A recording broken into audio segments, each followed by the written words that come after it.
لا إله إلا الله محمد رسول الله. لا إله إلا الله محمد رسول الله. لا إله إلا الله محمد رسول الله. لا إله إلا الله محمد رسول الله.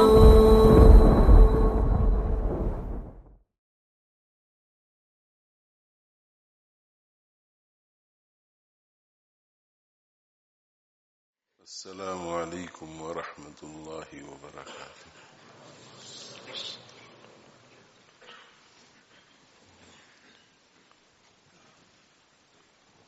بس آج جو ہے ایک واعظ پڑھ کر سنایا جا رہا ہے. اس میں عورتوں سے متعلق کچھ باتیں بیان کی گئی ہیں. گھروں میں بہت ساری عورتیں بھی سنتی ہیں ہر ہفتے، اور مردوں کو بھی سننا چاہیے تاکہ مرد حضرات بھی اس قسم کی باتیں سن کر اپنے اندر یہ احساس پیدا کریں کہ دنیا میں جب ایسی عورتیں گزری ہیں کہ جنہوں نے اپنی تمام تر گھریلو ذمہ داریوں کے باوجود اپنے آخرت کے لیے بڑے بڑے کارنامے انجام دیے ہیں، تو ہم مرد کیوں نہیں کر سکتے اپنی آخرت کو سنوارنے کے لیے؟ تو یہ مضمون دونوں کے لیے کارآمد ہے، عورتوں کے لیے بھی مردوں کے لیے بھی. تو آج جو ہے تھوڑا مجھے ایگزوسشن ہے اور ویکنڈ بیزی بھی بہت زیادہ ہے. سنیچر بھی سفر ہے، اتوار بھی درس قرآن کے بعد سفر ہے. تو اس وجہ سے خیال یہ کیا گیا بس آج پڑھ کر کے بات سنائی جائے، اور کسی جگہ اگر کسی گفتگو کی ضرورت ہوگی تو انشاءاللہ عرض کر دوں گا. دیکھیے اس کو. الحمد لله وكفى والصلاة والسلام على سيد الرسل وخاتم الأنبياء وعلى آله الأصفياء وأصحابه الأتقياء. أما بعد، فأعوذ بالله من الشيطان الرجيم. بسم الله الرحمن الرحيم. من عمل صالحا من ذكر أو أنثى وهو مؤمن فلنحيينه حياة طيبة ولنجزينهم أجرهم بأحسن ما كانوا يعملون. صدق الله مولانا العظيم وصدق رسوله النبي الأمي الكريم، ونحن على ذلك من الشاهدين والشاكرين والحمد لله رب العالمين. رب اشرح لي صدري ويسر لي أمري واحلل عقدة من لساني يفقهوا قولي. سبحانك لا علم لنا إلا ما علمتنا إنك أنت العليم الحكيم. اللهم انفعنا بما علمتنا وعلمنا ما ينفعنا. إن الله وملائكته يصلون على النبي يا أيها الذين آمنوا صلوا عليه وسلموا تسليما. اللهم صل وسلم وبارك على سيدنا ومولانا محمد وعلى آله وأصحابه وأتباعه وأزواجه وذريته.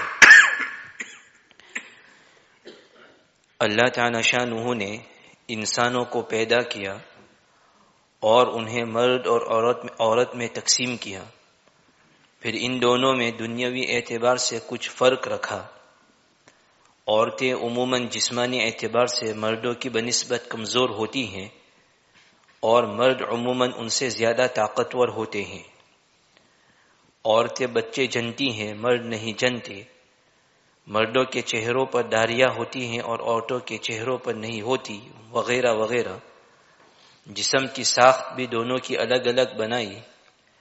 قوت میں بھی امتیاز رکھا. جسمانی اعتبار سے مرد عموماً زیادہ طاقتور ہوتا ہے. شجاعت اور بہادری میں بھی دونوں میں نمایاں فرق پایا جاتا ہے. لیکن جہاں تک علم، اعمال صالحہ، روحانیت، تقوی اور دینداری کا تعلق ہے، اللہ تعالی شانہ نے مرد اور عورت دونوں کے ساتھ برابری کا معاملہ کیا ہے. ترقی کے جتنے مواقع مردوں کے لیے ہیں وہ سارے عورتوں کے لیے بھی ہیں، بلکہ اللہ تعالیٰ نے عورتوں کی ظاہری کمزوریوں کو سامنے رکھ کر تقوی اور روحانیت میں ترقی کے لیے سہولتیں بھی مہیا کی تاکہ وہ مردوں سے پیچھے نہ رہیں. مثال کے طور پر شریعت مطہرہ نے مردوں کے لیے نماز کو مسجد میں جماعت کے ساتھ ادا کرنا ضروری قرار دیا. مرد کی نماز کا ثواب 25 گنا اس وقت ہوگا جب وہ مسجد جا کر جماعت کے ساتھ ادا کرے گا، جبکہ اللہ تعالیٰ نے عورتوں کے لیے سہولت رکھی کہ انہیں یہ اضافہ اپنے گھر ہی میں نماز ادا کرنے پر مل جاتا ہے۔ روحانی ترقی کے اعتبار سے دونوں میں صرف اتنا فرق ہے کہ عورت نبوت کے مقام پر فائز نہیں ہو سکتی۔ نبوت کے علاوہ روحانیت کے جتنے مقامات ہیں ان کے حصول کی صلاحیت مرد اور عورت دونوں میں ایک جیسی ہے۔ نبوت کے بعد مقام صدیقیت سب سے اونچا مقام ہے۔ مردوں کی طرح عورتیں بھی اس مقام پر فائز ہو سکتی ہیں۔ حضرت مریم رضی اللہ عنہا اس بلند مقام پر فائز تھیں۔ اس کا ذکر قرآن میں موجود ہے۔ وَأُمُّهُ صِدِّيقَةٌ، حضرت عیسیٰ علیہ السلام کی والدہ یعنی حضرت مریم رضی اللہ عنہا صدیقہ تھی۔ اسی طرح حضرت عائشہ رضی اللہ عنہا کے صدیقہ ہونے پر بھی پوری امت کا اتفاق ہے۔ ان کے شاگرد حضرت مسروق رحمۃ اللہ علیہ جب ان سے حدیث روایت کرتے تھے تو کہتے حدثتنی الصدیقۃ بنت الصدیق حبیبۃ حبیب اللہ المبرأہ، اللہ کے محبوب صلی اللہ علیہ وسلم کی پاک باز محبوبہ اور حضرت ابو بکر صدیق رضی اللہ عنہ کی بیٹی حضرت عائشہ صدیقہ رضی اللہ عنہا نے مجھ سے بیان کیا۔ تو نبوت کے علاوہ روحانیت کے جتنے مقامات ہیں ان کو حاصل کرنے کی استعداد مرد اور عورت دونوں میں برابر ہے۔ جو جتنی محنت کرے گا اتنا آگے بڑھے گا۔ من جد وجد، جو کوشش کرے گا وہ پائے گا۔ من عمل صالحا من ذکر او انثى وهو مؤمن فلنحيينه حياة طیبہ ولنجزینهم اجرهم باحسن ما كانوا يعملون، جو کوئی نیک کام کرے گا خواہ وہ مرد ہو یا عورت، بشرطے کہ صاحب ایمان ہو، تو ہم ضرور اسے خوشگوار زندگی عطا کریں گے اور ان کے عمدہ کاموں کے بدلے میں انہیں ان کا اجر دیں گے۔ انسان مرد ہو یا عورت ایمان اور اعمال صالحہ کا اہتمام کر کے بلند ترین مرتبوں پر فائز ہو سکتا ہے اور دنیا اور آخرت میں بہترین بدلے کا مستحق ہو سکتا ہے۔ اللہ تعالی شانہ دونوں پر مہربان ہیں اور کامیابی کے سارے راستے دونوں کے لیے مہیا کرتے ہیں۔ جو جتنی محنت کرے گا اس کی اتنی ہی ترقی ہوگی۔ اگر مرد کی محنت زیادہ ہوگی تو وہ عورت سے آگے نکل جائے گا، اور اگر عورت کی محنت بڑھ جائے گی تو وہ مردوں پر سبقت لے جائے گی۔ جس طرح بہت سے مرد آخرت میں بہت سی عورتوں سے بلند مرتبے پر فائز ہوں گے، اسی طرح بہت سی عورتیں بھی بہت سے مردوں پر سبقت لے جائیں گی۔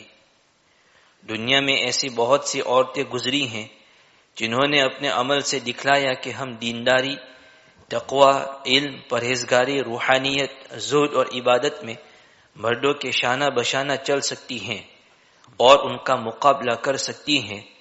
لیکن جو عورتیں آخرت کی فکر سے غافل ہیں وہ دنیاوی کاموں میں تو مردوں کے شانہ بشانہ چل کر اس بات کو ثابت کرنے کی کوشش میں رہتی ہیں کہ ہم بھی مردوں کے برابر ہیں، مگر افسوس کہ ان میں سے کوئی بھی علم و عمل اور تقوی و پرہیزگاری کے میدان میں برابری یا برتری ثابت کرنے کے لیے کوشش کرتی ہوئی نظر نہیں آتی۔ کیا دینداری کے میدان میں، روحانیت کے میدان میں، تقوی کے میدان میں، علم کے میدان میں مقابلہ نہیں ہونا چاہیے؟ پچھلے زمانے کی عورتیں بڑی سمجھدار تھیں، انہوں نے اس اصل میدان میں مردوں کا مقابلہ کیا اور خوب کیا۔ وہ مقابلہ کر کے بہت سے مردوں سے آگے نکل گئیں۔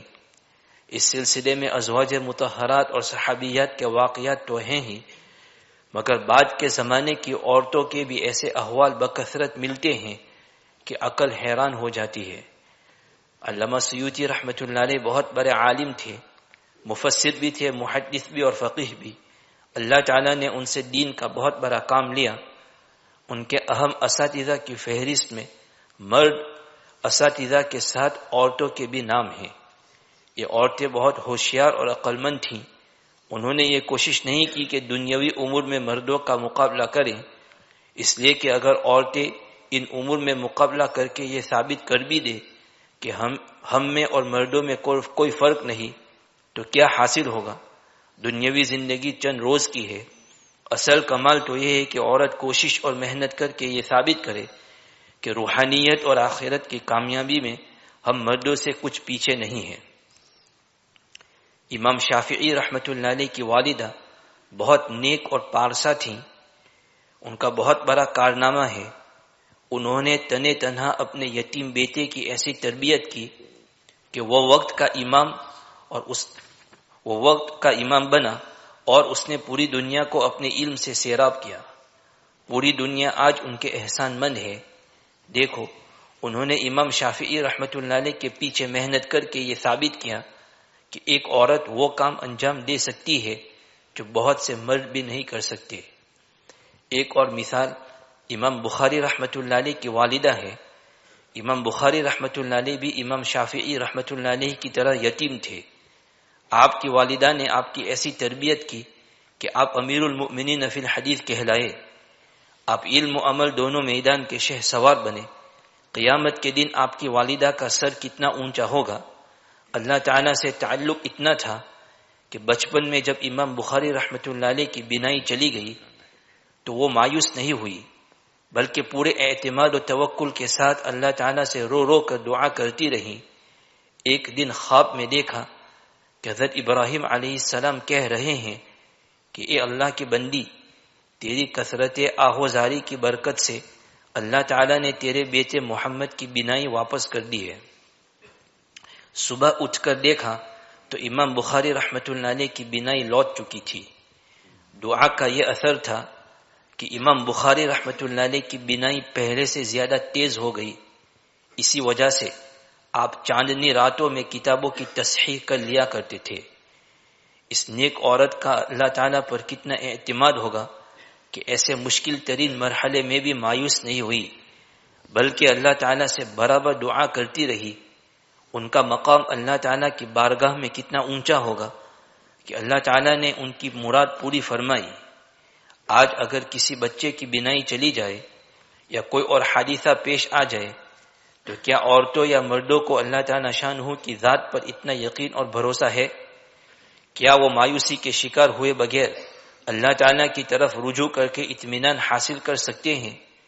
کیا اللہ تعالیٰ کے بارے میں ان کے ذہنوں میں یہ بات یقین کے درجے میں راسخ ہے کہ وہ قادر مطلق ہیں اور رحمان و رحیم ہیں، وہ ضرور ہماری پریشانی دور کریں گے؟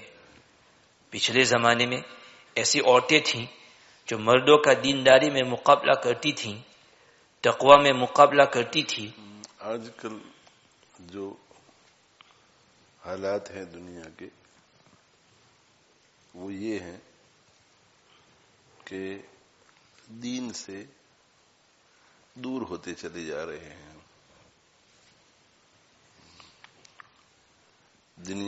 دین سے تعلق کم، دنیا سے تعلق زیادہ، دینی تعلیم سے تعلق کم، دنیاوی تعلیم سے زیادہ۔ 24 گھنٹے ہمارے دنیاوی کاموں میں زیادہ خرچ ہوتے ہیں، دین میں کم۔ زہد ہے، زہد بہت کم ہو گیا، یعنی دنیا سے بے رغبتی۔ عبادت بہت کم ہو گئی، مردوں میں بھی عورتوں میں بھی۔ تو پوری دنیا کا جو مزاج ہے، پوری دنیا جس ڈگر پہ چل رہی ہے، اسلامی ماحول نہ ہونے کی وجہ سے ہم لوگ بھی اس ماحول سے متاثر ہوتے ہیں، چاہے اسلامی ملک ہو یا اسلامی ملک نہ ہو۔ تو دنیا میں جو ہے وہ عورتیں دنیاوی اعتبار سے مردوں کے ساتھ اپنی برابری ثابت کرنے کی کوشش کرتی ہیں کہ بھئی جو مرد کر سکتے ہیں وہ ہم بھی کر سکتے ہیں۔ ایسا نہیں ہے کہ مرد وہ کام کر سکتے ہیں جو ہم نہیں کر سکتے، ہم برابر ہے، بالکل ایکول ہے، ایگزیکٹلی صحیح میں ہے۔ حالانکہ ایسی بات نہیں ہے، مرد کو اللہ نے الگ طریقے سے پیدا کیا ہے، عورت کو الگ طریقے سے پیدا کیا ہے۔ جو اہم چیزیں ہیں دونوں کو عطا فرمائی ہے، مگر دونوں کی قوت میں، دونوں کی طاقت میں فرق ہے. جی، ذہانت اللہ نے دونوں کو عطا فرمائی ہے. کبھی ایسا ہوگا کہ مرد کی ذہانت عورت کی ذہانت سے زیادہ ہوگی، کبھی ایسا ہوگا کہ عورت کی ذہانت مرد سے زیادہ ہوگی. اسلام کہاں یہ کہتا ہے کہ عورت جو ہے وہ ہر حال میں مرد سے انفیریئر ہے. اسلام تو یہ نہیں کہتا، اسلام یہ نہیں کہتا. اسلام صرف اتنا کہتا ہے کہ مردوں کو بھی اور عورتوں کو بھی دنیا میں اس لیے بھیجا ہے کہ وہ دنیا کو نہیں آخرت کو مقصد بنا کر زندگی گزارے. اسلام تو یہ کہتا ہے صرف اب جو چاہے کرو مگر آخرت کو مقصد بنا کے چلو. تو آخرت کو اگر ہم مقصد بنا کے چلتے تو عورتیں جیسے مردوں سے دنیاوی معاملات میں مقابلہ کرتی ہیں، دنیاوی معاملات میں، کہ اگر مرد پرائم منسٹر بن سکتا ہے تو ہم بھی بن سکتی ہیں، مرد اگر ممبر آف پارلیمنٹ بن سکتا ہے تو ہم بھی بن سکتی ہیں، مرد اگر لوری کی ڈرائیونگ کر سکتا ہے تو ہم بھی کر سکتی ہیں، مرد اگر ایروپلین چلا سکتا ہے تو ہم بھی چلا سکتی ہیں. تو ایک مومن مرد یا مومن عورتوں کے لیے یہ تو کوئی کمال کی بات نہیں ہوئی. میں ایمان اور اسلام کے نقطۂ نظر سے عرض کر رہا ہوں. اگر کوئی عورت پائلٹ بن گئی اور اس نے یہ ثابت کر دیا کہ میں بھی ایروپلین کو چلا سکتی ہوں، فلائی کر سکتی ہوں ایروپلین کو، تو کیا اس میں یہ نہیں کہتا کہ عورت کو چلانا چاہیے نہیں چلانا چاہیے، جائز ہے ناجائز ہے، یہ بحث نہیں ہے اس وقت. لیکن اگر ایک عورت کسی دنیاوی معاملے میں یہ ثابت بھی کر دے کہ ہم اور مرد ایکول ہیں، تو کیا اس سے کیا نتیجہ نکلے گا؟ دنیا کی کوئی حکومت بھی میڈل بھی نہیں دے گی کہ بہت اچھا کیا کہ آپ نے یہ ثابت کر دیا کہ مرد جو ہے وہ اگر ایروپلین فلائی کر سکتا ہے تو دیکھو میں نے ثابت کر دیا کہ عورتیں بھی فلائی کر سکتی ہیں، چلو آپ کو 1,00,000 پاؤنڈ کا انعام دیا جاتا ہے. اگر کوئی شرعی حد میں رہ کر کے جو کچھ کرنا چاہے کرے، اس کی یہ بحث میری نہیں ہے. میری بحث یہ ہے کہ اگر عورتیں مردوں کے ساتھ دنیاوی معاملات میں برابری کی کوشش کر رہی ہیں کہ ہم یہ ثابت کریں کہ ہم بھی وہ سارے کام کر سکتی ہیں جو مرد کر سکتے ہیں. اگر عورت ڈاکٹر، مرد ڈاکٹر بن سکتا ہے تو عورت کیوں نہیں بن سکتی؟ اور کوشش کر کے بہت ساری عورتیں ڈاکٹر بنی ہے نا جی. تو عورتیں مردوں کے ساتھ دینی معاملات میں مقابلہ کرتے ہوئے کیوں نظر نہیں آتی؟ عورتوں کے ذہنوں میں یہ خیال کیوں نہیں آتا کہ مرد اگر عشاء سے لے کر فجر تک عبادت کر سکتے ہیں تو میں بھی کر کے دکھاتی ہوں. میری تو گھریلو ذمہ داریاں ہیں لیکن میں کم سے کم 3 گھنٹے تو جاگ کر کے دکھاؤں. یعنی علمی اور عملی میدان میں عورتیں کیوں مقابلہ نہیں کرتی؟ اس میں اگر مقابلہ ہوگا اور کوئی عورت آگے بڑھے گی تو اللہ کتنا خوش ہوگا کہ دیکھو یہ عورت جو ہے کمزور ہے. عورت عموماً کمزور ہوتی ہے، عورت عموماً کمزور ہوتی ہے جسماً، اور سائیکولوجیکلی بھی عورت جو ہے ذہنی طور پر بھی کمزور ہوتی ہے. مرد کے مقابلے میں مرد جو ہے زیادہ بوجھ اٹھا لیتا ہے، عورت نہیں. اسی طرح بہادری بھی مرد میں زیادہ ہوتی ہے. عموماً ایکسیپشنل کیسز ہوتے ہیں. اسی لیے میں کہا کرتا ہوں کہ بھئی گھر کے اندر عورت کی اگر بہت اسٹرانگ پرسنالٹی ہو تو مرد کا چلنے نہیں دیتی. ڈانٹ ڈپٹ بھی کرتی، خاموش رہو آپ، اسٹرانگ پرسنالٹی والی عورت جو ہے وہ مرد کا بالکل چلنے نہیں دیتی. اور بعض عورتیں اس کو مقصد بھی بناتے ہیں کہ سب کچھ گھر میں میرا چلنا چاہیے، پورا کنٹرول میرا ہونا چاہیے، میں جو کہوں وہی ہونا چاہیے. تو اس قسم کی عورتیں 20 سال 30 سال 40 سال سے پورے گھر کو کنٹرول کر رہی ہے، مگر رات کو اگر دونوں اپنے بیڈ روم میں ہیں اور آواز آئے کہ کسی نے نیچے بریک ان کیا ہے تو عورت ایسا ہی کہے گی کہ آپ ذرا جا کر کے دیکھو گے کیا ہو رہا ہے. وہ ایسا نہیں کہ آپ بیٹھیے یہاں میں دیکھ کر کے آتی ہوں، ایسا کبھی نہیں ہوتا. بھائی سمجھے؟ سانپ آ گیا، بچھو آ گیا تو فوراً کوئی مرد ہے کہ نہیں، کوئی مرد ہے کہ نہیں، مرد چاہیے عموماً. سمجھے؟ بالعموم میں کہہ رہا ہوں، اکثر اللہ نے بنایا ایسا ہے مرد کے پاس. اللہ نے مرد کو بعض دفعہ ایسا بھی ہوتا ہے کہ مرد بالکل بزدل ہوتا ہے اور عورت بہادر ہوتی ہے، وہ معاملہ، مگر عموماً 90%، 95%، 80% بہادر ہے. اسی طرح عورت بہت بہادر ہے، بہت ٹف ہے، سب کچھ کنٹرول میں ہے اس کا، شوہر کے بالکل نہیں چلنے دیں. شوہر ہوشیار بھی ہے، سب کچھ ہے، مگر اس کو بالکل بدھو بنا کے رکھا ہے گھر میں، اور سب ایسا ہی سمجھتے ہیں کہ یہ بیچارہ کچھ، اور وہ کہتی بھی ہے، دوسروں کو کہتی بھی ہے کہ یہ تو کسی کام کے نہیں، اس لیے مجھے کرنا پڑتا ہے. چاہتی ہے کہ کنٹرول رکھے پورے گھر کا، مگر شکوا کرتی ہے کہ چونکہ یہ کچھ نہیں کرتے تو میرے سر پہ یہ بوجھ بھی ہے، اور میرے سر پہ یہ بوجھ بھی ہے، اور میرے سر پہ یہ بوجھ ہے. بھائی وہ خود کرنا چاہتی ہے، شوہر کے بالکل نہیں چلنے دیتی. لیکن کوئی سٹریسفل چیز ہو جائے، کوئی ٹینشن والی چیز ہو جائے تو اس وقت مرد ہی کو تسلی دینی پڑتی ہے کہ تم فکر مت کرو، سب ٹھیک ہوگا. تو فرق تو اللہ نے بنایا ہے. عورت بچہ جنتی ہے، مرد نہیں جن سکتا، فرق ہے دونوں میں.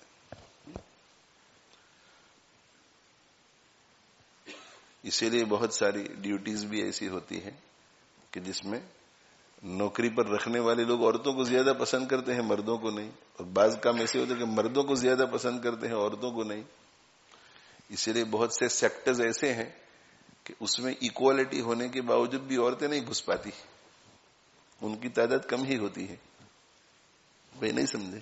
تو آپ زبان سے جو کچھ بھی کہو، مگر پریکٹیکلی سب بتاتے ہیں کہ نہیں، مرد اور عورتوں کے فنکشنز الگ الگ ہیں، ان کی صلاحیتیں الگ الگ ہیں، اور صلاحیتیں دونوں کی بہت عمدہ. ایک بچے کی تربیت بچپن میں جو ماں کر سکتی ہے وہ باپ نہیں کر سکتا، تو یہ اس کی خوبی ہے، اس کی خوبی ہے یہ. تو میں تو صرف یہ کہہ رہا ہوں اس بیان میں بھی اور ابھی بھی کہ اگر دنیا کے حالات کو دیکھ کر کے عورتیں مردوں کے ساتھ شانہ بشانہ چلنے کی اور برابری کی دنیاوی معاملات میں کوشش کر رہی ہیں تو دین کے معاملے میں کیوں نہیں کرتی؟ دین کے معاملے میں ایسا کیوں نہیں سوچتی کہ میرے شوہر روزانہ 5 سپارے پڑھتے ہیں تو میں پڑھ کر کے دکھاؤں، میرا بھائی 5 سپارے پڑھتا ہے تو میں بھی پڑھ کر کے دکھاؤں؟ ایسا کیوں نہیں؟ میرے شوہر کی کبھی تہجد کی نماز فوت نہیں ہوتی تو میں بھی کر کے دکھاتی ہوں.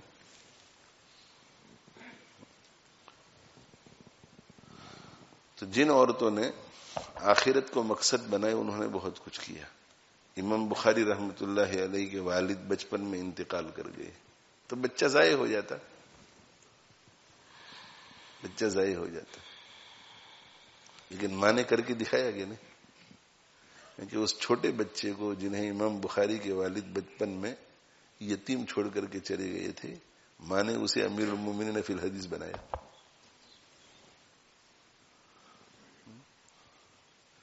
امام شافعی رحمت اللہ علیہ فرماتے ہیں خود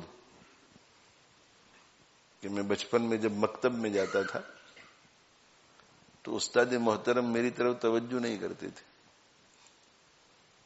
اس لیے کہ نمبر 1 میں یتیم تھا، اور نمبر 2 غریب گھرانے کا تھا. تو کوئی ہوں گے میاں جی الف با تا سا پڑھانے والے, فکر آخرت میں کمی ہوگی, تو کہتے کہ وہ میری طرف توجہ نہیں کرتے تھے, اس لیے کہ ان کو مجھ سے کوئی امید نہیں تھی کہ کچھ ملے گا یہاں سے. لیکن پھر بھی ماں نے ان کی تربیت کی اور تربیت کر کے ان کو اس راہ میں لگایا. اور جب وہ جوان ہوئے تو انہوں نے اپنی والدہ سے اجازت لی کہ میں امام مالک رحمۃ اللہ علیہ کے پاس جانا چاہتا ہوں. اور پھر وہ مکہ مکرمہ سے سفر کر کے مدینہ منورہ گئے. گھر میں ماں ان کو ضرورت تھی اپنے بیٹے کے سہارے کی, لیکن کہا کہ نہیں بیٹا تم جاؤ. امام شافعی رحمۃ اللہ علیہ فرماتے ہیں کہ میں میری ماں سے جب بھی پوچھتا تھا تو وہ رو پڑتی تھی. پوچھتا تھا کہ میں طلب علم کے لیے نکلنا چاہتا ہوں, آپ مجھے اجازت دو, تو رو پڑتی تھی. یہی امام بخاری امام شافعی کی 13, 14, 15 سال عمر ہوگی, رو پڑتی تھی. تو ایک دن میں نے عرض کیا کہ آپ اگر اسی طرح روتی رہیں گی اور مجھے اجازت نہیں دے گی تو آپ کا بیٹا عالم کیسے بنے گا, علم کیسے آئے گا. کہ میری والدہ کہنے لگی کہ بیٹا یہ تو میری عین خواہش ہے کہ تو بہت بڑا عالم بنے. میں اس لیے نہیں روتی, میں روتی اس لیے ہوں کہ میں بھی چاہتی ہوں کہ تو جائے, مگر سفر کے لیے تجھے توشہ دینے کے لیے میرے پاس کچھ نہیں ہے.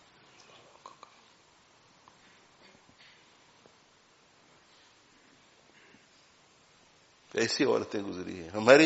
ہماری عورتیں ایسا جذبہ کیوں نہیں رکھ سکتی کہ ہم بھی 100% دین پر عمل کریں اور ہماری اولاد کو بھی کچھ بنائیں. ہم یہ جذبہ ہمارے اندر کیوں پیدا نہیں ہوتا؟ دینی مزاج, دینی سوچ کیوں نہیں پیدا ہوتا؟ بس یہ میں عرض کرنا چاہتا ہوں کہ عورتیں آپس میں بھی مقابلہ کریں علم اور عمل میں, کہ میں علم میں آگے بڑھ جاؤں, میں عمل میں آگے بڑھ جاؤں. اور عورتیں مردوں کے ساتھ بھی مقابلہ کریں کہ میں اپنے.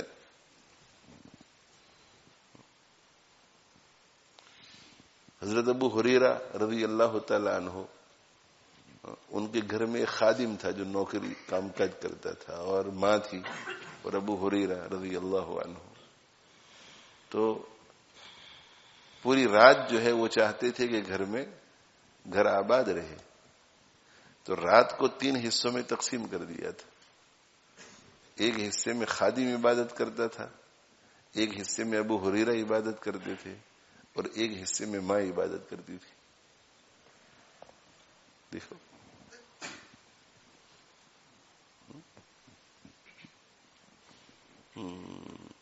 تو یہ کام عورتیں کیوں نہیں کر سکتی کہ خود پر بھی محنت کرے, اپنے بچوں پر بھی محنت کرے. اس لیے کہ بچوں کے ساتھ ماں کو جتنا بات کرنے کا موقع ملتا ہے, جتنا فیڈ کرنے کا موقع ملتا ہے, جتنا ذہن بنانے کا موقع ملتا ہے, اتنا باپوں کو نہیں ملتا. باپ بھی اس میں کوتاہی کرتے ہیں کہ وہ وقت نہیں نکالتے.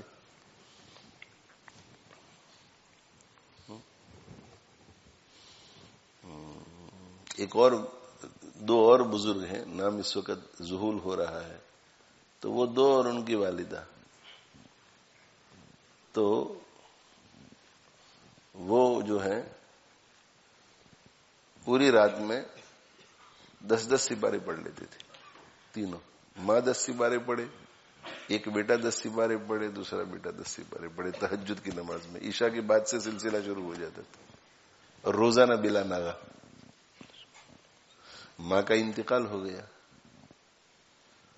تو ماں عمل بھی کرتی تھی, اور صرف ماں کے زور کی وجہ سے بیٹے نہیں کر رہے تھے, تربیت بھی کی تھی ان کی. تو دونوں دفن کرنے کے بعد آ کر بیٹھے, اور دونوں نے آپس میں ایک دوسرے سے کہا کہ امی تو چلی گئی, قرآن روزانہ ہم ختم کرتے تھے 10 سپارے, تو امی والا سلسلہ جاری رہنا چاہیے. آج سے ہم دونوں رات کو آدھے حصے میں تقسیم کر کے 15 سپارے پڑھ لیا کریں گے. تو دونوں بھائی مل کر کے 15 سپارے پڑھتے تھے تہجد میں. 2 بھائیوں میں سے ایک مدت کے بعد ایک بھائی کا انتقال ہو گیا, تو ایک جو پیچھے رہ گیا تھا, ماں نے تربیت ایسی کی تھی کہ انہوں نے یہ فیصلہ کیا کہ یہ سلسلہ جو ہمارے یہاں بہت سالوں سے چل رہا تھا یہ جاری رہنا چاہیے. آج سے میں اکیلا پورا قرآن پڑھوں گا, اور جب تک وہ زندہ رہے روزانہ ایک قرآن تہجد میں پڑھا انہوں نے. تو ایسی مائیں بھی تو گزری ہیں. اور مجھے 100% یقین ہے 100% یقین ہے 100% یقین ہے کہ میری یہ بات جس ماں جس بہن جس بیٹی کے کانوں میں پہنچے گی, ابھی پہنچ رہی ہوگی, وہ امام بخاری رحمت اللہ علیہ کی والدہ کے کمال کو, امام شافعی رحمت اللہ علیہ کی والدہ کے کمال کو, اس عورت کے کمال کو جس نے 2 ایسے صالح بیٹے چھوڑے, ان تینوں عورتوں کی اور ان جیسی عورتوں کے کمال کو دنیا بھر میں اس وقت عورتیں جن چیزوں کو کمال سمجھ رہی ہیں ان سے بڑا کمال سمجھے گی. اس لیے کہ ایمان والی عورت کیوں نہیں کمال سمجھے گی.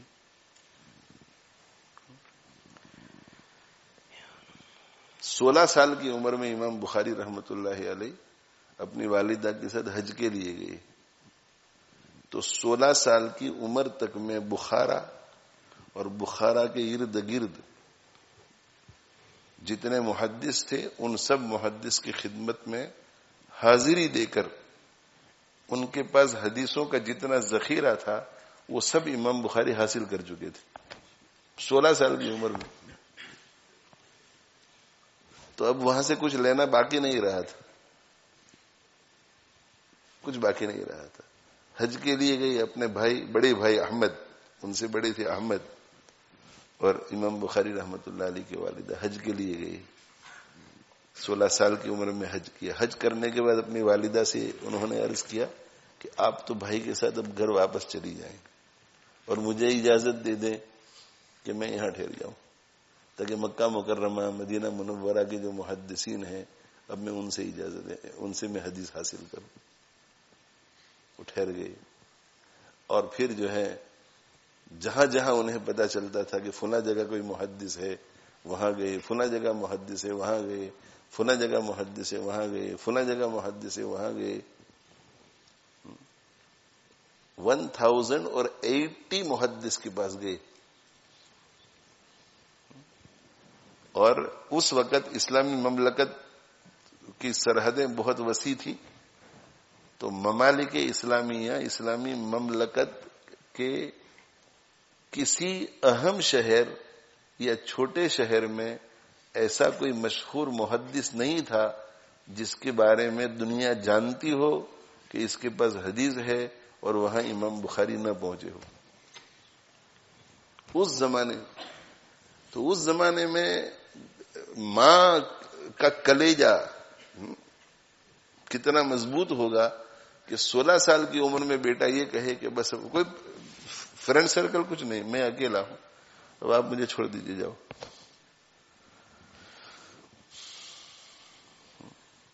یہ ماں کی تربیت تھی نا, ماں کی محنت تھی, ماں کی دعائیں تھی. نابینا تھے مگر دعا کی برکت سے دیکھنے والے بنے. اور قبولیت ایسی ملی کہ 23 ایئرز کی عمر میں, جب وہ 23 ایئرز کے تھے, میں مدرسے سے فارغ ہوا 24 ایئرز کی عمر میں اپنے باپ 24 ایئرز کی عمر میں 23 ایئرز کی عمر میں انہوں نے بخاری شریف لکھنا شروع کر دیا. اور 39 ایئرز کی عمر میں انہوں نے بخاری شریف مکمل کر دی. جب وہ 39 ایئرز کے تھے, 40 سے بھی پہلے بخاری شریف مکمل کر لی. اور 39 ایئرز میں بخاری ختم کی اور پڑھانا شروع کیا. لوگ آتے تھے, بخاری پڑھتے تھے. 23 ایئرز تک انہوں نے بخاری پڑھائی. 39 ایئرز کی عمر سے 62 ایئرز کی عمر میں انتقال ہوا. تو 23 ایئرز تک بخاری شریف پڑھائی.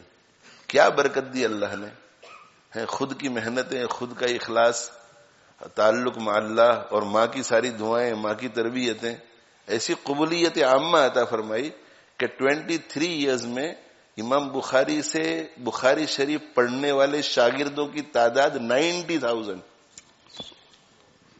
90,000 لوگوں نے بخاری شریف ڈائریکٹ امام بخاری رحمت اللہ علیہ سے پڑھی.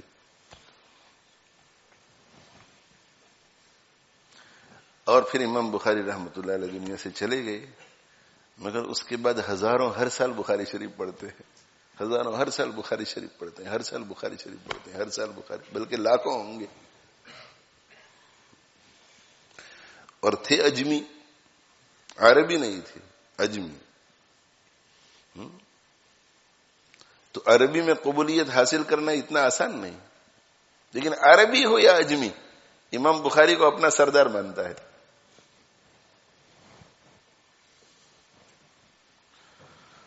سبحان اللہ سبحان اللہ.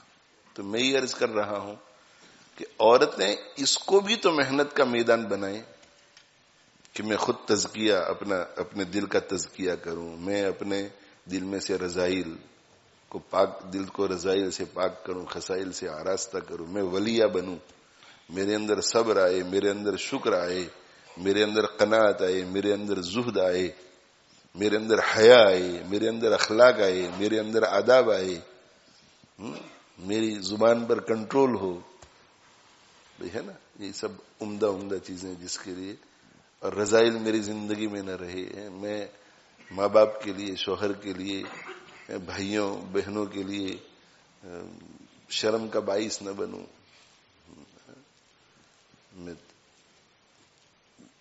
تو یہ چیزیں عورت کیوں؟ پھر میں اپنی اولاد کی ایسی تربیت کروں، اولاد کی تربیت کروں، اولاد کی نگرانی کروں، اولاد کی تربیت کروں.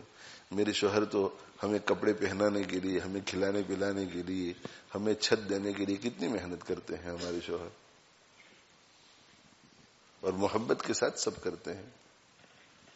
بیوی کی محبت کے ساتھ سب کرتے ہیں، ماشاءاللہ خوشی کے ساتھ کرتے ہیں. بہت کم ایسے شوہر ہوں گے جو لڑتے رہتے ہوں گے اپنی بیوی کے ساتھ. تو بس عورتوں میں یہ جذبہ کیوں پیدا نہیں ہوتا؟ بس یہ ہماری صرف یہ اپیل ہے. ہوں گی عورتیں، ضرور ہوں گی، ہر دور میں رہتی ہیں. تو ہماری صرف یہ درخواست ہے کہ آپ دنیاوی میدان میں شریعت مطہرہ جہاں آپ کو اجازت دیتی ہے وہاں آپ مردوں سے جتنا مقابلہ کرنا چاہے کریں، وہ میں منع نہیں کر رہا ہوں، سمجھے. لیکن شریعت جہاں اجازت دے، اور عقل سے بھی پوچھو کہ یہاں مقابلہ کرنے میں میرا کوئی فائدہ ہے یا نہیں، میرا کوئی فائدہ ہے یا نہیں. یہ بیان میرا بہت عرصہ پہلے ہوا ہے الحمدللہ، اور عورتوں نے اس بیان کو پسند بھی کیا، فائدہ بھی اٹھایا الحمدللہ. اب جلد ثانی میں آ گیا ہے، میرے خیال میں الخیر میں نے کیا ہوگا یہ بیان. یہ عورت کا اصلی کمال، یہ مرد کا بھی اصلی کمال. مردوں سے بھی میں کہتا ہوں، وہ چونکہ عورتیں، مردوں سے بھی میں کہتا ہوں کہ بھئی آپ عورتوں سے تو مقابلہ نہیں کرتے مرد، مگر آپس میں مقابلہ کرتے ہیں. تو آپس میں دنیاوی معاملات میں مقابلہ کرتے ہیں، تو دین کے معاملے میں کیوں مقابلہ نہیں کرتے؟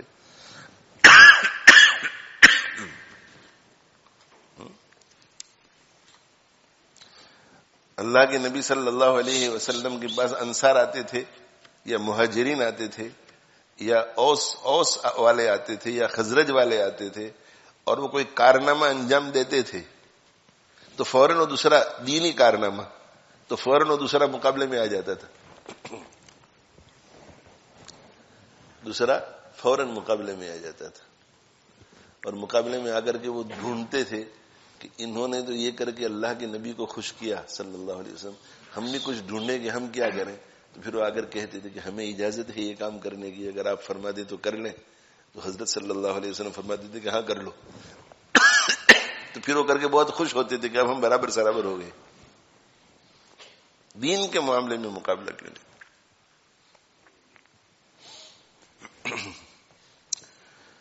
اللہ تعالیٰ شانو ہم سب کو توفیق دے. اصل میں دنیا ہمارے سامنے ہے تو دنیا نظر آتی ہے. مولانا نے 3 بیڈ روم کا مکان خریدا تو نظر آتا ہے کہ ان کا 3 بیڈ روم کا مکان ہے اپنا، اور میرا 2 بیڈ روم کا کرائے کا مکان ہے. تو نظر آتا ہے کہ یہ مجھ سے آگے آگے ہے نا. اس لیے میرا دل کیا کرتا ہے کہ میرا بھی 4 بیڈ روم کا مکان ہونا چاہیے اور خود کا ہونا چاہیے، اس میں مقابلہ ہوتا ہے. لیکن مولانا 6 رکعت نماز پڑھ رہے ہیں مغرب کی بعد، اور میں 2 رکعت پڑھ کر کے جا رہا ہوں، یہ نظر نہیں آتا. اس کا ویلیو نہیں ہے ہمارے ذہنوں میں. اگر ویلیو ہوتا ہے اس کا کہ مولانا 6 رکعت 6 رکعت 6 رکعت 6 رکعت 6 رکعت 6 رکعت، تو 7 دن کے اندر ان کی 28 رکعتیں مجھ سے زیادہ ہو جائیں گی. اگر میں 2 سنت پڑھ کے چلا گیا تو 28 رکعتوں میں ان کو کیا ملے گا؟ اللہ اکبر. حضرت عثمان غنی رضی اللہ تعالی عنہ نے ایک حدیث بیان کی کہ اللہ کے نبی صلی اللہ علیہ وسلم نے ایک مرتبہ وضو فرمایا اور وضو بہت اچھی طریقے سے فرمایا، مستحبات سنن وغیرہ کی رعایت کے ساتھ، اور اس کے بعد جو ہے وضو کرنے کے بعد فرمایا کہ جو شخص میرے وضو کرنے کی طرح وضو کرے، جیسے میں نے وضو کیا ایسا وضو کرے، اور ایسا وضو کرنے کے بعد 2 رکعت نماز پڑھے، 2 رکعت نماز پڑھے، اور یہ 2 رکعت ایسی پڑھے کہ جس میں اللہ کے علاوہ، نمازوں کے علاوہ دوسرے خیالات نہ آئے، وساوس نہ آئے، وسوسے نہ آئے۔ 2 رکعت نماز پڑھے اور 2 رکعت نماز ایسی پڑھے کہ جس میں ادھر ادھر کے وساوس نہ آئے۔ بعضی علماء کہتے ہیں کہ اس کا مطلب یہ ہے کہ اختیاری غیر اختیاری، والنٹری انوالنٹری، کسی قسم کے خیالات نہ آئے، بس دل اللہ کی طرف لگا رہے۔ اور دوسرے علماء کہتے ہیں، اور یہی زیادہ راجح ہے، کہ والنٹری خیالات نہیں، خود وسوسے، خود خیالات نہ لائے، انوالنٹری وسوسے آئے تو وہ انسان کو اس پر قدرت نہیں ہے۔ تو ایسی 2 رکعت اگر نماز پڑھ لیتا ہے تو غفر لہ ما تقدم من ذنبہ، اس کے پچھلے سارے گناہ معاف ہو جاتے ہیں۔ 2 رکعت تو 28 رکعت جس نے پڑھی ہو ہم سے زیادہ جی، تو اس کی تو 14 سیٹس ہو گئے 2 رکعت کے۔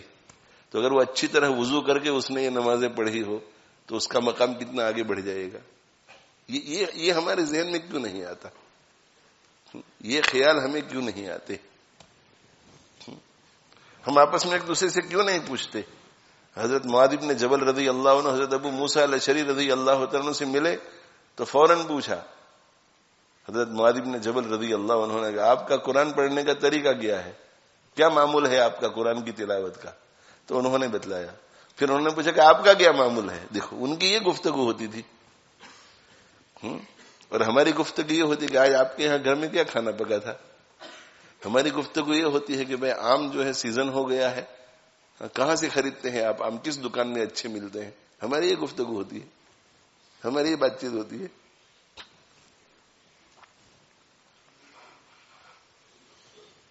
سبحان اللہ سبحان اللہ۔ وہ آپس میں حدیثوں کا مذاکرہ کرتے تھے، حدیثیں پوچھتے تھے کہ آپ حدیث سنائیے ہمیں، حدیثیں سنائیے آپ ہمیں، فلاں موضوع کی حدیثیں سنائیے، فلاں صحابی کی روایت کردہ حدیثیں سنائیے۔ یہ ان کو یہ شوق تھا سب۔ جیسے ہمیں یہ سب پتا ہوتا ہے کہ یہ الفونسو ہے اور یہ کیسر ہے اور یہ چوسا ہے، اس کی ساری کیٹیگریز ہم جانتے ہیں، تو وہ حدیثوں میں مزہ لیتے تھے کہ یہ سنائیے، یہ کیجیے، یہ کیجیے۔ وہ سنانے والا بھی کہتے تھے کہ ایک حدیث تم سن لو، تمہیں میں کچھ حدیثیں سناؤں، حدیثیں سناتے تھے۔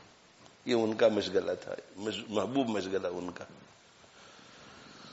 اللہ تعالیٰ شانہ مجھے آپ کو عمل کی توفیق عطا فرماوے، توفیق عطا فرماوے مجھے آپ کو۔ اصل میں میرے بھائیو آخرت ہے، اصل یہ دنیا یہیں رہ جائے گی، اور دنیا میں جو اچھے عمل کیے ہیں یا برے عمل کیے ہیں وہ ہمارے ساتھ آئیں گے۔ اچھے عمل بھی قبر میں آئیں گے، برے عمل بھی قبر میں آئیں گے۔ اچھے عمل بھی حشر میں آئیں گے، برے عمل بھی حشر میں آئیں گے۔ اچھے عمل کی شکل جنت اختیار کر لے گی اور برے عمل کی شکل جہنم اختیار کر لے گی۔ تو مردوں سے بھی کہتا ہوں کہ آپس میں دین کے معاملے میں کیوں مقابلہ نہیں؟ 2 بھائی ہوتے ہیں تو ایک بھائی ترقی کرتا ہے، دکان، تو دوسرے بھائی کے دل میں بھی بار بار یہ خیال آتا ہے کہ میری بھی دکان ہوتی، میری بھی دکان ہوتی۔ میرے 4 بھائی دکان والے ہو گئے، میرے پاس دکان نہیں، میرے پاس ایک ہی دکان، انہوں نے ترقی کر کے 4-5 دکانیں ہو گئی ان کی، یہ سب نظر آتا ہے۔ میرے سب بھائی جو ہے وہ ایلیٹس کے ساتھ ان کی اٹھنا بیٹھنا ہے، میں پیچھے رہ گیا، یہ سب خیال آ جاتا ہے۔ مگر یہ خیال نہیں آتا کہ میرے 4 بھائیوں کے چہروں پہ داڑھی ہے، میرے چہرے پہ داڑھی نہیں ہے۔ میرے 4 بھائی ماشاءاللہ حج کر چکے ہیں، کاش کہ مجھے بھی حج کا موقع مل جائے۔ یہ تڑپ ہمیں نہیں ہوتی۔ مقابلہ ہوتا ہے دنیاوی معاملات میں جی، تو عورتوں کو بھی ایک لائن میں لگا دیا ہے، تو وہ بھی ہر جگہ کے اوپر ہم مردوں کے ساتھ برابر، مردوں کے ساتھ برابر، مردوں کے ساتھ برابر، اور اس برابری کی خاطر اب مردوں کے ساتھ برابر ہیں، برابر نہیں ہے، یہ میری بحث نہیں ہے۔ میری بحث صرف اتنی ہے کہ جب مردوں کی برابری کا مقابلہ آپ کرتی ہیں دنیاوی معاملات میں، تو دینی معاملات میں برابری کا مقابلہ کیوں نہیں کرتی؟ اگر مرد حافظ ہو سکتے ہیں تو ہم کیوں نہیں ہو سکتی؟ اگر مرد اچھے عالم بن سکتے ہیں تو ہم ذی استعداد عالمات کیوں نہیں بن سکتی؟ مرد یہ کر سکتے ہیں تو ہم کیوں نہیں کر سکتی؟ یہ دل میں جذبہ ہو اور اپنی آخرت کو سامنے رکھ کر کے یہ کام کرنا چاہیے. آخرت سامنے نہیں ہے اس لیے یہ باتیں ہوتی ہیں. اللہ ہم سب کو توفیق عطا فرمائے. تو ذرا تھوڑا پڑھ لیں.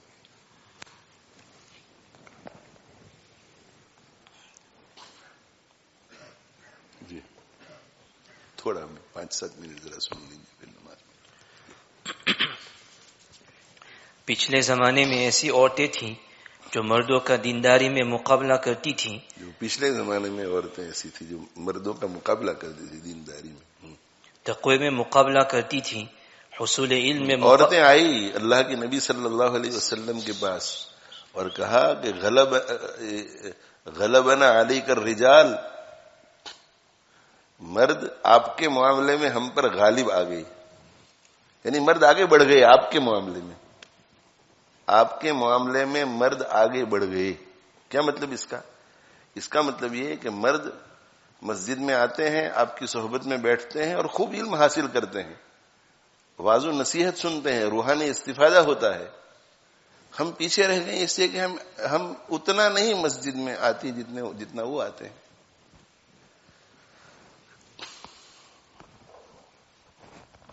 تو اس سے پتہ کیا چلا؟ اس سے پتہ یہ چلا کہ اکثر مجلس نبی میں مرد ہوتے تھے، اسی لیے تو عورتوں کو یہ کہنا پڑا کہ غلبنا علی کا رجال، کہ آپ کے سلسلے میں مرد ہم پر غالب آ گئے. ان کو جو مواقع ملتے ہیں آپ سے استفادے کے وہ ہمیں نہیں ملتے.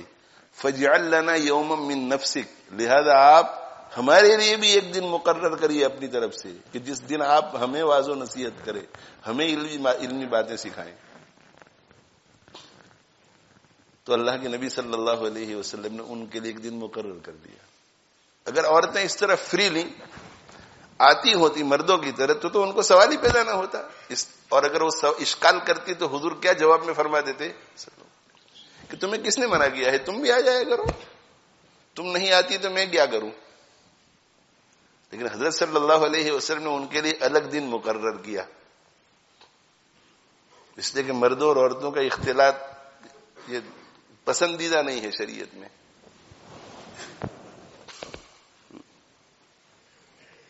یہ عمومی رواج نہیں تھا کہ جتنی تعداد میں مرد آتے تھے اتنی تعداد میں عورتیں آتی تھیں.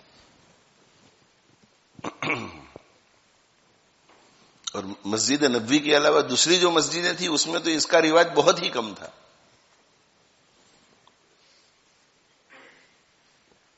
تو یہ میں کہہ رہا ہوں کہ کیا کہا کہ آپ ہمارے لیے بھی دن مقرر کیجیے. تو حضرت نے فرمایا کہ ٹھیک ہے.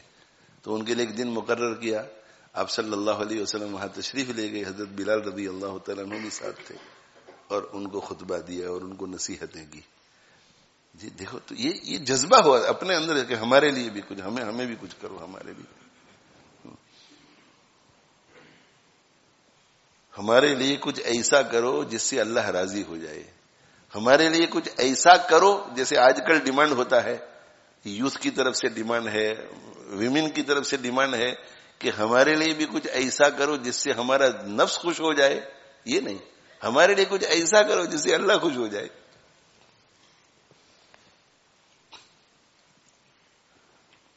تو یہ ہمیں بھی یہ جذبہ پیدا ہونا چاہیے کہ ہمارے لیے بھی کچھ ہو، کچھ ہم بھی آگے بڑھیں، دین میں ہم آگے بڑھیں. یہ مقابلہ اس میں ہونا چاہیے. حصول علم میں مقابلہ کرتی تھی. ان کو یہ فکر نہیں تھی کہ دنیاوی امور میں ہم مردوں سے آگے نکل جائیں. یہ فکر نہیں تھی کہ شوہر کسی طرح تابع ہو جائے اور گھر کی ہر چیز میں ہمارا کلی اختیار چلے. یہ فکر نہیں بعض تھی. عورتوں کے ذہن پر یہی سوال ہو جاتا ہے کہ شوہر مکمل میرا تابع ہو کر کے رہے، میرے انڈر رہے. پیار محبت سے نہ آپ تابع رہے نہ وہ تابع رہے. پیار محبت سے گھر چلاؤ، اسے رفیق حیات بناؤ، تم رفیق حیات بن جاؤ. اور مردوں کو بھی چاہیے کہ بیوی کو رفیق حیات بنائے، رفیق حیات. اس کو بہت بڑی کامیابی سمجھا جاتا ہے کہ میرا کنٹرول ہے میرے شوہر پر.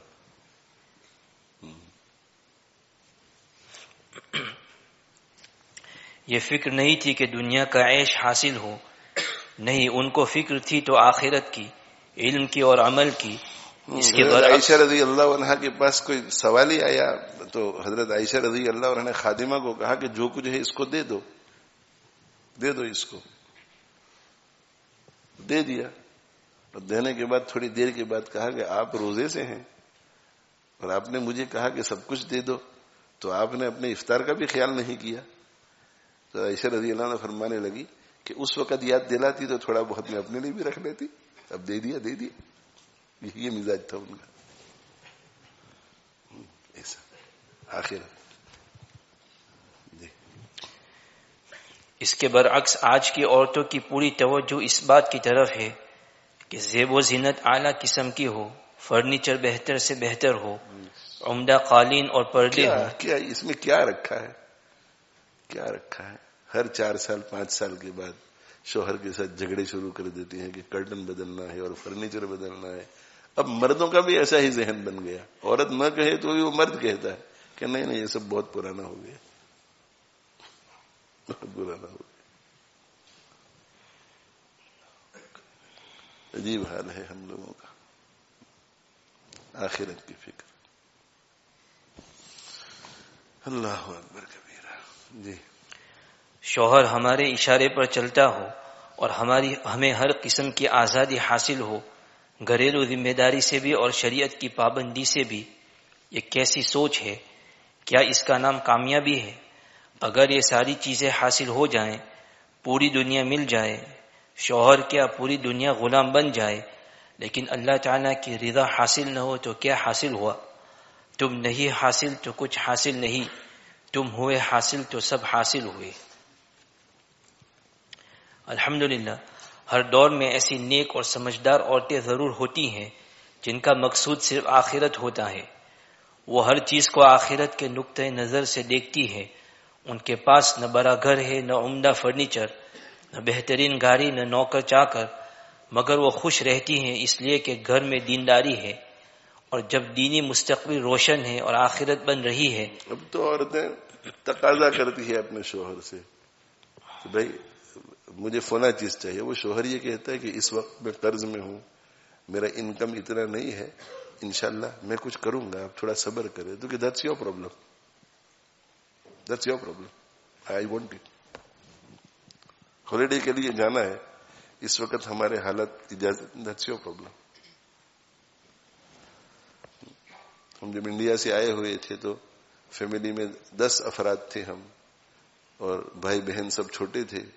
بہن سب سے بڑی بہن جو ہے اس کی عمر 11-12 سال تھی، تو گھریلو کام کاج سب والدہ کو کرنا پڑتا تھا. تو کپڑوں سب کے کپڑے ہاتھ سے دھوتی تھی والدہ. تو ہمارے والد صاحب رحمۃ اللہ علیہ نے ایک دن کہا کہ ہم ایک سستا سا کوئی واشنگ مشین سیکنڈ ہینڈ یا کچھ خریدتے ہیں. وہ انڈیا سے آئے تھے، وہ بھی قرض کر کے آئے تھے. یہاں مکان خرید لیا تھا، اچھا ایک مل گیا تھا، وہ بھی قرض تھا. ہمارے والد صاحب نے کہا کہ ہم خرید لیتے ہیں. تو ہماری والدہ نے کہا کہ ابھی اللہ نے مجھے طاقت دی ہے، آپ پہلے جمع کر کے قرض ادا کرو، پھر واشنگ مشین کی بات کرنا. کچھ ریالٹی ورلڈ میں تو رہنا چاہیے انسان کو. شوہروں پر جو تنگیاں پیدا کر دیتی ہیں. جی مگر وہ خوش رہتی ہیں اس لیے کہ گھر میں دینداری ہے. اور جب دینی مستقبل روشن ہے اور آخرت بن رہی ہے تو فکر کس بات کی اور غم کس بات پر. اس مزاج کی عورتیں ہر دور میں رہی ہیں. ہمارے زمانے میں بھی ایسی عورتیں ہیں، مگر پہلے زمانے میں ایسی عورتیں زیادہ تھیں اور ہمارے زمانے میں کم. اور آئندہ اس میں اور کمی آتی چلی جائے گی. جیسے جیسے قیامت قریب ہوتی چلی جائے گی، دیندار عورتوں کی تعداد کم اور دنیا دار کی زیادہ ہوتی چلی جائے گی.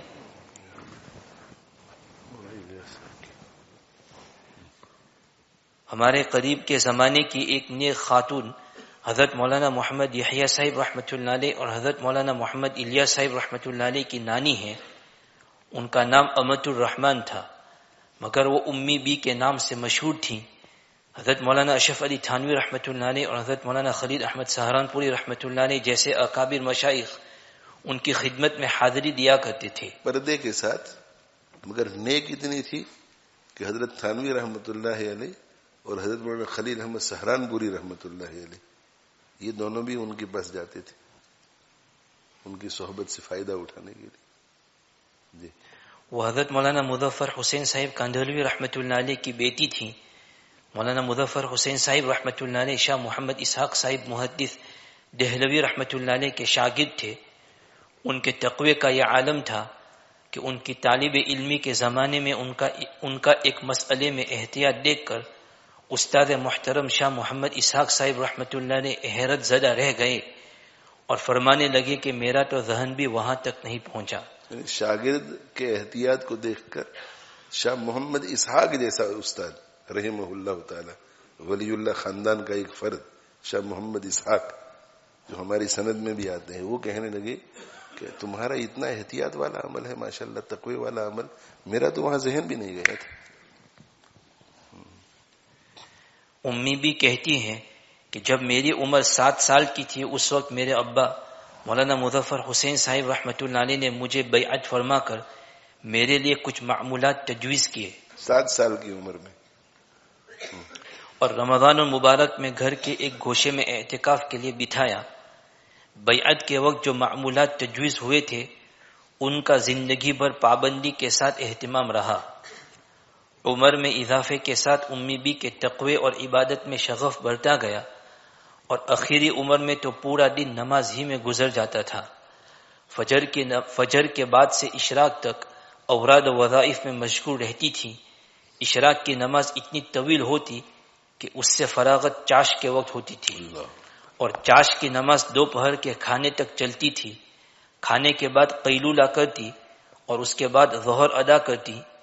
ظہر اول وقت میں شروع کرتی، لیکن سنت و نوافل میں اتنی دیر لگتی تھی کہ عصر کے قریب تک مشغول رہتی۔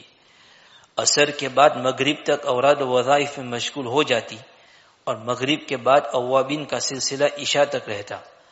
نماز میں خشوع اور خضوع اور استغراق کا یہ عالم تھا کہ بڑے سے بڑا حادثہ پیش آ جاتا مگر امی بی کو پتہ نہ چلتا۔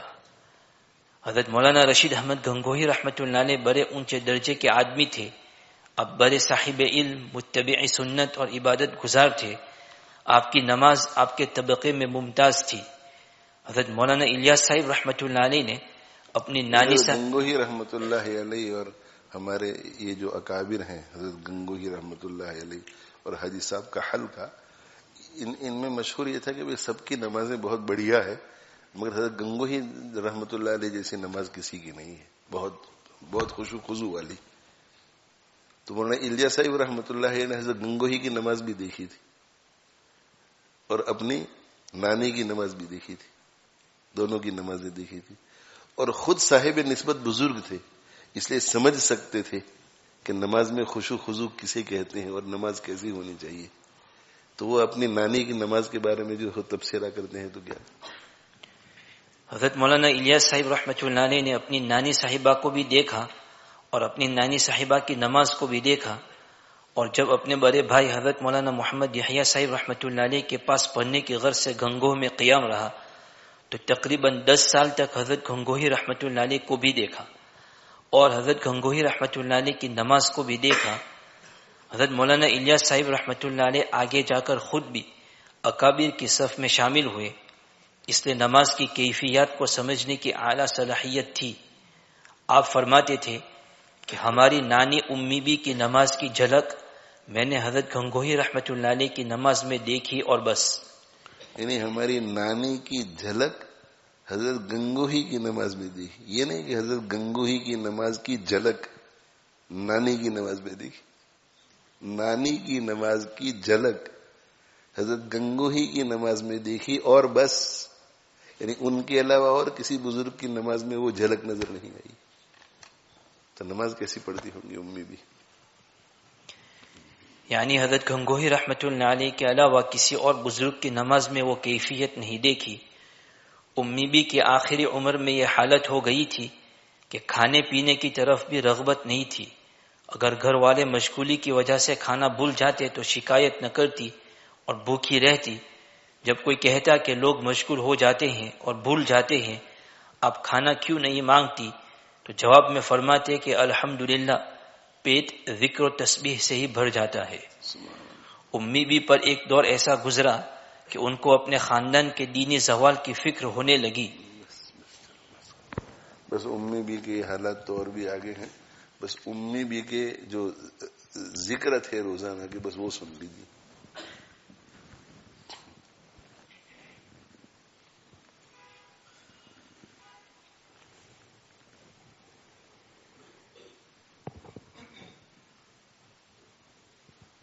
نہیں تو بی بی صفیہ پر آ گئی. بی بی صفیہ، چلو بی بی صفیہ کی حالت. امی بی کی بیٹی بی بی صفیہ جی، ان کا پھر نکاح ہوا حضرت مولانا اسماعیل صاحب کے ساتھ، حضرت مولانا الیاس صاحب اور حضرت مولانا یحییٰ صاحب کے والد کے ساتھ. تو ان کا دیکھو بی بی صفیہ کے حالات دیکھو، معمولات کتنے تھے وہ دیکھو.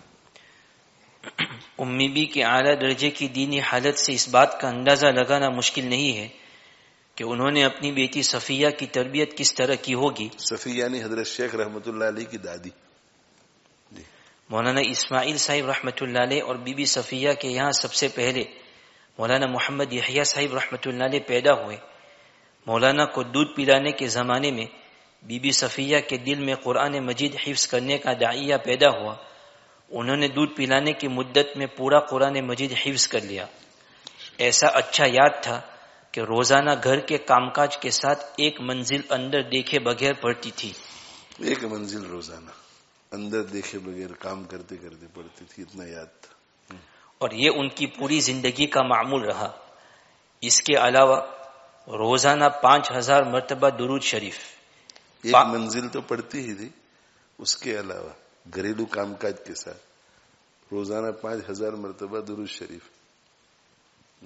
5000 مرتبہ اسم ذات، 1900 مرتبہ بسم اللہ الرحمن الرحیم، 500 مرتبہ حسبی اللہ و نعم الوکیل، 1100 مرتبہ یا مغنی، انگلش میں بولو، 200 times یا حی یا قیوم، 200 times سبحان اللہ، 200 times الحمدللہ، 200 times لا الہ الا اللہ، 200 times اللہ اکبر، 500 times استغفار، 100 times وافوض امری الی اللہ، 100 times حسبنا اللہ و نعم الوکیل، 100 times رب انی مغلوب فانتصر، 100 times رب انی مسنی الضر وانت ارحم الراحمین، اور 100 times لا الہ الا انت سبحانک انی کنت من الظالمین پڑھتی تھی. ماشاءاللہ. ان سب کی کل تعداد 60,000 سے زیادہ ہوتی ہے. رمضان المبارک میں روزانہ 40 پارے پڑھ کر پورے مہینے میں 40 قرآن ختم کر لیتی تھی. جب عورتیں ایسی ہوتی ہیں تو پھر ان کے پیٹ سے محدث یحییٰ اور مبلغ الیاس پیدا ہوتے ہیں. ماشاءاللہ. اللہ تعالی شان ہو بھائی آج کی اس مجلس کو عورتوں کے لیے بالخصوص اور سب کے لیے بالعموم نافع بنائے. ہاں، یہ ہماری آنکھیں کھولنے کے لیے کافی ہے کیسی عورتیں. اور دیکھو یہ ماڈرن زمانے کی عورتیں نہیں ہیں، تو یہ اس زمانے کی عورتیں ہیں جب گھروں میں کوئی کام کرنے والا نہیں ہوتا تھا. سارے گھریلو کام کاج خود کرنے پڑتے تھے، بچوں کی دیکھ بھال بھی خود کرنی پڑتی تھی، کھانا بھی خود پکانا پڑتا تھا، برتن بھی خود دھونے پڑتے تھے. اور یہ اس گھر کی ان گھروں کی عورتیں ہیں کہ جو مشہور تھے، تو جن کے یہاں مہمان بھی بہت آتے تھے. اللہ تعالیٰ شان ہو بھائی ہم سب کو بھی توفیق عطا فرمائے. ہم مردوں کا حال بھی دیکھو، رمضان مبارک میں بالکل فارغ ہوتے ہیں پھر بھی 40 سپارے پڑھ سکتے ہیں. کہ گھریلو کام کاج کے ساتھ 40 سپارے پڑھتی تھی. تو ظاہر ہے کہ جس میں اتنی نیکی ہو تو جب وہ اللہ کے سامنے ہاتھ پھیلا کر کیا کیا مانگتی ہوگی، تو اپنے بیٹے مولوی یحییٰ کے لیے کیا دعا کی ہوگی، اپنے بیٹے مولوی الیاس کے لیے کیا دعا کی ہوگی. اور دونوں کو پھر اللہ تعالیٰ نے حضرت مولانا محمد یحییٰ بنایا، حضرت مولانا محمد الیاس بنایا. ایک سے جو ہے حدیث کی خدمت لی اور دوسرے سے اللہ تعالیٰ شانہ نے تبلیغ کا کام لیا اور سلوک کا کام دونوں سے لیا. اللہ اور پھر جو ہے مولانا الیاس صاحب رحمۃ اللہ علیہ کے حضرت جی مولانا الیاس صاحب یوسف صاحب پیدا ہوئے، ان سے تبلیغ کی بھی خدمت لی، حدیث کی بھی خدمت لی، سلوک کی بھی خدمت لی. اور دوسرے کے یہاں حضرت شیخ مولانا زکریا صاحب رحمۃ اللہ علیہ پیدا ہوئے، ان سے حدیث کی بھی خدمت لی اور تصوف کی زبردست خدمت لی اور تبلیغ کی بھی ان سے خدمت لی. تبلیغ جماعت کی پوری پشت بنائی حضرت نے کی. تو دیکھو مائیں ایسی ہوتی ہیں، نانیاں ایسی ہوتی ہیں، دادیاں ایسی ہوتی ہیں. تو اللہ تعالیٰ شانو ہمارے اوپر بھی فضل فرمائے. وآخر دعوانا الحمد للہ رب العالمین وصلی اللہ علی نبینا محمد وعلی آلہ وآصحابہ.